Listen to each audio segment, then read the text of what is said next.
The Third Industrial Revolution: How Lateral Power is Transforming Energy, the Economy, and the World. By Jeremy Rifkin. Narrated by Kevin Foley. Copyright 2011 by Jeremy Rifkin. This unabridged audiobook is published by arrangement with St. Martin's Press and was produced in the year 2011 by Tantor Media, Incorporated, which holds the copyright thereto. The European Union's priority task in the first half of the 21st century will be, to quote Jeremy Rifkin, to lead the way to the Third Industrial Revolution. Reducing CO2 emissions is only part of the story. The time for a switch to a low-carbon economy has come. This is no utopia, no futuristic vision. In 25 years' time, we will be able to construct each building as its own mini power station, producing clean and renewable energy for its own needs, with the surplus being made available for other purposes. These are the pillars of the Third Industrial Revolution, which Jeremy Rifkin has described so powerfully. Greater use of renewable energies, the construction of buildings which produce their own energy, and the transition to the use of hydrogen for energy storage. What is at stake is the future of the European Union, and we should not be so complacent as to understand the word future as meaning only something which comes after us. We must not miss the opportunity to usher in the Third Industrial Revolution. It offers us a chance to put the European economy on a forward-looking and sustainable footing, and in that way to secure its competitiveness in the long term. Hans-Gert Pöttering, President of the European Parliament, speaking at the European Union's Second Citizens' Agora, June 12, 2008. Introduction. Washington, D.C. Our industrial civilization is at a crossroads. Oil and the other fossil fuel energies that make up the industrial way of life are sunsetting, and the technologies made from and propelled by these energies are antiquated. The entire industrial infrastructure built on the back of fossil fuels is aging and in disrepair. The result is that unemployment is rising to dangerous levels all over the world. Governments, businesses, and consumers are awash in debt, and living standards are plummeting. A record 1 billion human beings, nearly 1/7 of the human race, face hunger and starvation. Worse, climate change from fossil fuel-based industrial activity looms on the horizon. Our scientists warn that we face a potentially cataclysmic change in the temperature and chemistry of the planet, which threatens to destabilize ecosystems around the world. Scientists worry that we may be on the brink of a mass extinction of plant and animal life by the end of the century, imperiling our own species' ability to survive. It is becoming increasingly clear that we need a new economic narrative that can take us into a more equitable and sustainable future. By the 1980s, the evidence was mounting that the fossil fuel-driven industrial revolution was peaking, and that human-induced climate change was forcing a planetary crisis of untold proportions. For the past 30 years, I have been searching for a new paradigm that could usher in a post-carbon era. In my explorations, I came to realize that the great economic revolutions in history occur when new communication technologies converge with new energy systems. New energy regimes make possible the creation of more interdependent economic activity and expanded commercial exchange, as well as facilitate more dense and inclusive social relationships. The accompanying communication revolutions become the means to organize and manage the new temporal and spatial dynamics that arise from new energy systems. In the mid-1990s, it dawned on me that a new convergence of communication and energy was in the offing. Internet technology and renewable energies were about to merge to create a powerful new infrastructure for a third industrial revolution, TIR, that would change the world. In the coming era, hundreds of millions of people will produce their own green energy in their homes, offices, and factories, and share it with each other in an energy internet, just like we now create and share information online. The democratization of energy will bring with it a fundamental reordering of human relationships, impacting the very way we conduct business, govern society, educate our children, and engage in civic life. I introduced the Third Industrial Revolution vision at the Wharton School's Advanced Management Program, AMP, at the University of Pennsylvania, where I have been a senior lecturer for the past 16 years on new trends in science, technology, the economy, and society. The 5-week program exposes CEOs and business executives from around the world to the emerging issues and challenges they will face in the 21st century. The idea soon found its way into corporate suites and became part of the political lexicon among the heads of state in the European Union. By the year 2000, the European Union was aggressively pursuing policies to significantly reduce its carbon footprint and transition into a sustainable economic era. Europeans were readying targets and benchmarks, resetting research and development priorities, and putting into place codes, regulations, and standards for a new economic journey. By contrast, America was preoccupied with the newest gizmos and killer apps coming out of Silicon Valley, and homeowners were flush with excitement over a bullish real estate market pumped up by subprime mortgages. Few Americans were interested in sobering peak oil forecasts, dire climate change warnings, and the growing signs that beneath the surface, our economy was not well. There was an air of contentment, even complacency across the country, confirming once again the belief that our good fortune demonstrated our superiority over other nations. Feeling a little like an outsider in my own country, I chose to ignore Horace Greeley's sage advice to every malcontent in 1850 to go west, young man, go west, and decided to travel in the opposite direction, across the ocean to old Europe, where new ideas about the future prospects of the human race were being seriously entertained. I know at this point many of my American readers are rolling their eyes and saying, "Give me a break. Europe is falling apart and living in the past. The whole place is one big museum. It may be a nice destination for a holiday, but is no longer a serious contender on the world scene." I'm not naive to Europe's many problems, failings, and contradictions. But pejorative slurs could just as easily be leveled at the United States and other governments for their many limitations. And before we Americans become too puffed up about our own importance, we should take note that the European Union, not the United States or China, is the biggest economy in the world. The gross domestic product, GDP, of its 27 member states exceeds the GDP of our 50 states.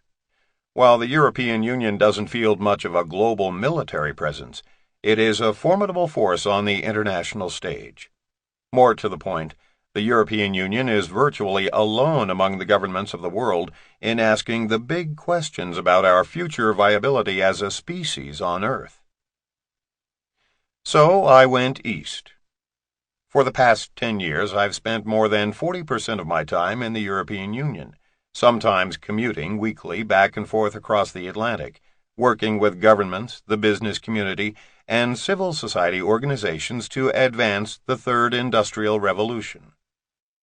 In 2006, I began working with the leadership of the European Parliament in drafting a Third Industrial Revolution Economic Development Plan. Then, in May 2007, the European Parliament issued a formal written declaration endorsing the Third Industrial Revolution as the long-term economic vision and roadmap for the European Union. The Third Industrial Revolution is now being implemented by the various agencies within the European Commission, as well as in the member states. A year later, in October 2008, just weeks after the global economic collapse, my office hurriedly assembled a meeting in Washington, D.C. of 80 CEOs and senior executives from the world's leading companies in renewable energy, construction, architecture, real estate, IT, power and utilities, and transport and logistics, to discuss how we might turn the crisis into an opportunity. Business leaders and trade associations attending the gathering agreed that they could no longer go it alone, and committed to creating a third industrial revolution network that could work with governments, local businesses, and civil society organizations toward the goal of transitioning the global economy into a distributed post-carbon era. The Economic Development Group, which includes Philips, Schneider Electric, IBM, Cisco Systems, Acciona, CH2M Hill, Arup, Adrian Smith and Gordon Gill Architecture, and Q-Cells, among others, is the largest of its kind in the world, and is currently working with cities, regions, and national governments to develop master plans to transform their economies into Third Industrial Revolution infrastructures. The Third Industrial Revolution vision is quickly spreading to countries in Asia, Africa, and the Americas. On May 24, 2011, I presented the 5-pillar TIR economic plan in a keynote address at the 50th anniversary conference of the Organization for Economic Cooperation and Development, OECD, in Paris, attended by heads of state and ministers from the 34 participating member nations. The presentation accompanied the rollout of an OECD Green Growth Economic Plan that will serve as a template to begin preparing the nations of the world for a post-carbon industrial future. This book is an insider's account of the unfolding Third Industrial Revolution vision and economic development model, including a look into the personalities and players, heads of state, global CEOs, social entrepreneurs, and NGOs who are pioneering the implementation. In designing the EU blueprint for the Third Industrial Revolution, I've been privileged to work with many of Europe's leading heads of state, including Chancellor Angela Merkel of Germany, Prime Minister Romano Prodi of Italy, Prime Minister José Luis Rodríguez Zapatero of Spain, Manuel Barroso, the President of the European Commission, and 5 of the Presidents of the European Council. Is there anything we Americans can learn from what's happening in Europe? I believe so. We need to begin by taking a careful look at what our European friends are saying and attempting to do. However falteringly, Europeans are at least coming to grips with the reality that the fossil fuel era is dying, and they are beginning to chart a course into a green future. Unfortunately, Americans, for the most part, continue to be in a state of denial, not wishing to acknowledge that the economic system that served us so well in the past is now on life support. Like Europe, we need to own up and pony up. But what can we bring to the party? While Europe has come up with a compelling narrative, no one can tell a story better than America. Madison Avenue, Hollywood, and Silicon Valley excel at this.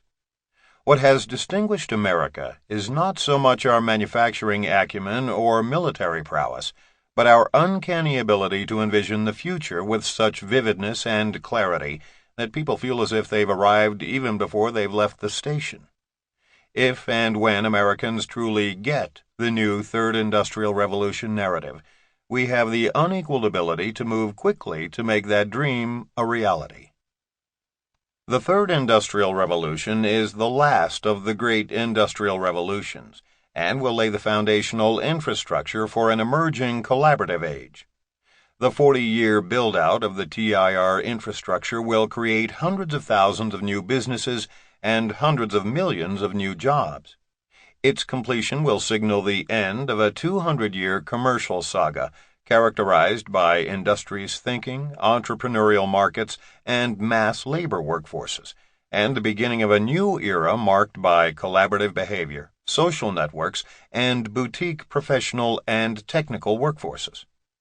In the coming half-century, the conventional centralized business operations of the First and Second Industrial Revolutions will increasingly be subsumed by the distributed business practices of the Third Industrial Revolution, and the traditional hierarchical organization of economic and political power will give way to lateral power organized nodally across society. At first blush, the very notion of lateral power seems so contradictory to how we have experienced power relations through much of history. Power, after all, has traditionally been organized pyramidically from top to bottom. Today, however, the collaborative power unleashed by the merging of Internet technology and renewable energies is fundamentally restructuring human relationships from top to bottom to side, with profound implications for the future of society. As we approach the middle of the century, more and more commerce will be overseen by intelligent technological surrogates, freeing up much of the human race to create social capital in the not-for-profit civil society, making it the dominant sector in the second half of the century. While commerce will remain essential to human survival, it will no longer be sufficient to define human aspirations. If we succeed in meeting the physical needs of our species in the next half-century, a big if, transcendent concerns are likely to become an ever more important driver of the next period of human history. In the pages that follow, we will explore the underlying features and operating principles of the Third Industrial Revolution infrastructure and economy, track its likely trajectory over the next 4 decades, and explore the obstacles and opportunities that exist along the way to its implementation in communities and countries around the world. The Third Industrial Revolution offers the hope that we can arrive at a sustainable post-carbon era by mid-century and avert catastrophic climate change. We have the science, the technology, and the game plan to make it happen. Now it is a question of whether we will recognize the economic possibilities that lie ahead and muster the will to get there in time. Part 1. The Third Industrial Revolution. Chapter 1. The Real Economic Crisis Everyone Missed. It was 5 a.m. and I was running on my treadmill, only half listening to the early news on cable TV, when I heard a reporter talking excitedly about a new political movement calling itself the Tea Party. I stepped off the machine, not sure if I had heard correctly. The screen was full of angry middle-aged Americans hoisting yellow "Don't Tread on Me" flags, complete with the coiled snake insignia. Others were thrusting signs at the camera declaring, "No taxation without representation," "Close the borders," and "Climate change is a hoax." The reporter, barely audible above the chants, was saying something about a spontaneous grassroots movement that was spreading like wildfire across the heartland, protesting big government in Washington, D.C., and liberal career politicians who cared only about enriching themselves at the expense of their constituents. I couldn't believe what I was seeing and hearing. It was like witnessing a perverse inversion of something I had organized nearly 40 years ago. Was this some kind of cruel cosmic joke? The Boston Oil Party of 1973. December 16th, 1973. Snow began falling just after sunrise. I felt a chilling wind against my face as I approached Faneuil Hall in downtown Boston, once the meeting place where firebrands and radicals like Sam Adams and Joseph Warren railed against the colonial policies of King George III and his corporate emissaries, the most notorious and hated being the British East India Company. The city had been bunkered down for weeks. Traffic, which is generally heavy and often gridlocked in town, had been sparse for several days, largely because many gas stations had run out of fuel. At the few stations still pumping gas, motorists lined up for blocks, waiting an hour or more to fill up their tanks. Those lucky enough to find fuel were shocked at the prices being charged at the pump. Gas prices had doubled in just a few weeks, creating near hysteria in a country that, up to that time, was the largest oil producer in the world. The public reaction was understandable, given that it was America's abundant oil reserves and its wily ability to mass-produce affordable cars for a restless, nomadic people that catapulted the United States to commanding heights, making it the world's leading superpower in the 20th century.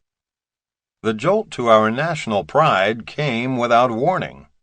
Just 2 months earlier, the Organization of Petroleum Exporting Countries, OPEC, slapped an oil embargo against the United States in retaliation to Washington's decision to resupply the Israeli government with military equipment during the Yom Kippur War. The oil shock reverberated quickly across the world.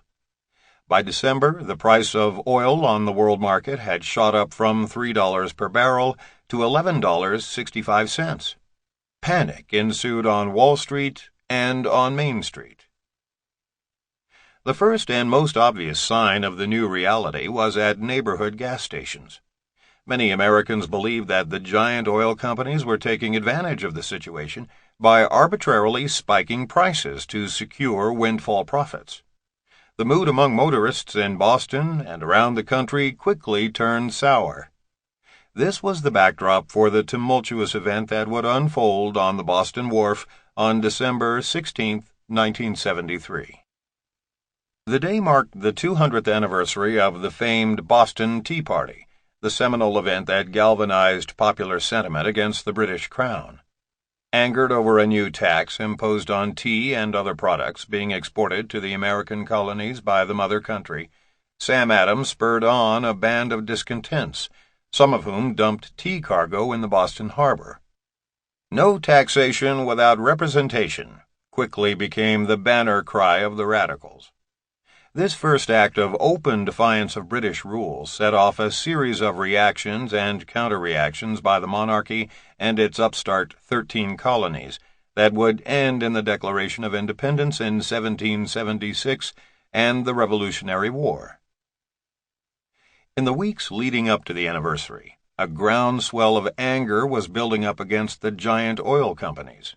Many Americans were furious over what they considered to be unjustified price gouging by callous global companies threatening to undermine what Americans had come to regard as a basic right as revered as free speech, free press, and free assembly, the right to cheap oil and auto mobility. I was 28 years old at the time, a young activist weaned on the anti-Vietnam War and civil rights movement of the 1960s.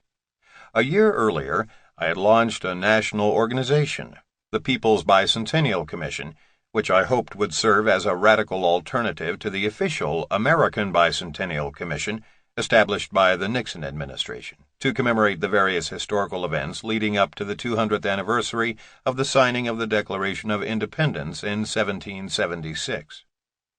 I conceived of the idea of an alternative celebration in part because of my growing alienation from my colleagues in the New Left movement. Having grown up in a working-class neighborhood on the deep south side of Chicago, a community of tradesmen and mechanics, policemen and firemen, and families who worked in the Chicago stockyards, rail yards, and nearby steel plants, patriotism was in my blood. On any given day, a visitor could not help noticing the flutter of American flags on front porches scattered across my neighborhood. Every day was Flag Day.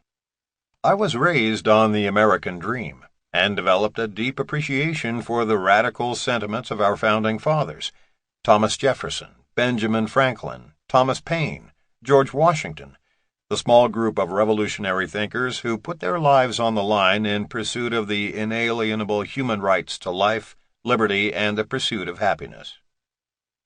Many of my friends in the New Left hailed from a more privileged background, having grown up in America's elite suburban enclaves. Although deeply committed to the pursuit of social justice, equality, and peace, they increasingly drew their inspiration from other revolutionary struggles abroad, especially the anti-colonial struggles of the post-World War II era. I recall countless political gatherings in which the thoughts of Mao, Ho Chi Minh, and Che Guevara were called forth to provide guidance and spur selfless action. All of this was strange to me, having been raised to believe that our homegrown American revolutionaries were the inspiration for all other anti-colonial struggles over the past 2 centuries. The American Bicentennial celebration offered a unique opportunity for a younger generation to reconnect with America's radical promise, especially when the official White House observance, overseen by President Nixon and a legion of commercial boosters, appeared to be more rooted in the monarchical trappings of aristocratic privilege than in a sense of economic and social justice more befitting those early American heroes we were supposed to be celebrating. Our plan was to turn the Tea Party anniversary into a protest against the oil companies. We were unsure whether anyone would come out onto the streets and join us. After all, there had never been a protest against big oil, so there was no way to predict what people might do. My fear of an embarrassingly low turnout grew as the snow began to fall. During the 1960s, we always scheduled anti-war protests in the spring because we were more likely to draw a crowd. In fact, none of the seasoned activists organizing the event could recall a single mass protest ever held in the dead of winter. As I turned the corner onto Faneuil Hall, I looked in amazement. Thousands of people were lining the streets leading to the building. They were hoisting signs and banners reading, "Make the oil companies pay," "Down with big oil," and "Long live the American Revolution." People were packed into the hall chanting, "Impeach Exxon." After I delivered a short speech calling on the protesters to remember this day as the beginning of a second American Revolution for energy independence, we took to the streets, following the exact route that the Tea Partiers from 200 years ago took to Griffin's Wharf. Along the way, thousands more Bostonians joined our ranks. Students, blue-collar workers, middle-class professionals, and entire families. By the time we reached the docks where the official Salada Tea Company ship, a recreation of the original ship, was anchored, upwards of 20,000 protesters lined the waterfront, chanting, "Down with big oil." The protest overwhelmed the carefully orchestrated ceremony. An armada of local fishing boats from towns as far north as Gloucester broke through the police blockades and headed toward the Salada Tea ship, where federal and local dignitaries awaited the official ceremonies. Fishermen came aboard, seized the ship, climbed the masthead, and began throwing empty oil barrels, rather than tea crates, into the river, to the cheers of thousands of protesters. The next day, the New York Times and other newspapers around the country recounted what had happened in Boston, dubbing the event the Boston Oil Party of 1973. The endgame for the Second Industrial Revolution.